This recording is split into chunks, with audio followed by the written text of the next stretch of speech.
anime is ontologically right-wing.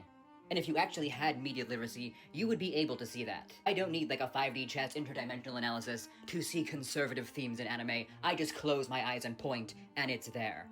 Madoka Magica is a denunciation of witchcraft. Madoka Magica is a denunciation of forming contracts with foreigners who don't share your social values. That's what that anime is actually about. For you to not know that, that requires surgical ignorance. Let's clear something up right now. Madoka Magica is not right-wing media. If you think it is, you've fundamentally misunderstood the villain is and what the story is saying. The series isn't about emotions being bad. It's about innocence being stolen by a system that benefits from it. Kyubey, the incubator cat, isn't neutral, cute, or misunderstood. Kyubey represents grown power, structure that targets young girls specifically, approaches them when they're vulnerable, withhold full consent, and frame exploitation as necessary or logical. He doesn't care about their futures, their traumas, or their humanity.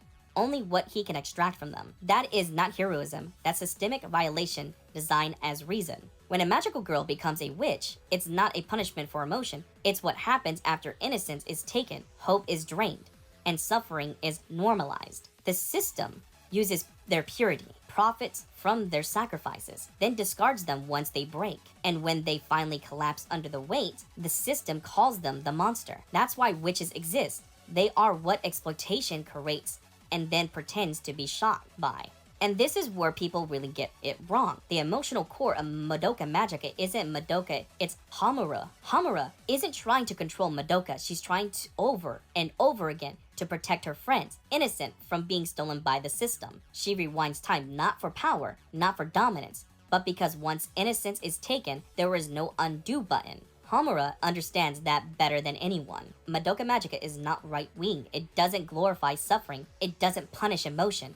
It says the real evil is a system that exploits young women, treat consent as optional, and justify harm with logic. And if you walk away thinking that the cat wasn't the villain, yeah, you weren't watching closely enough.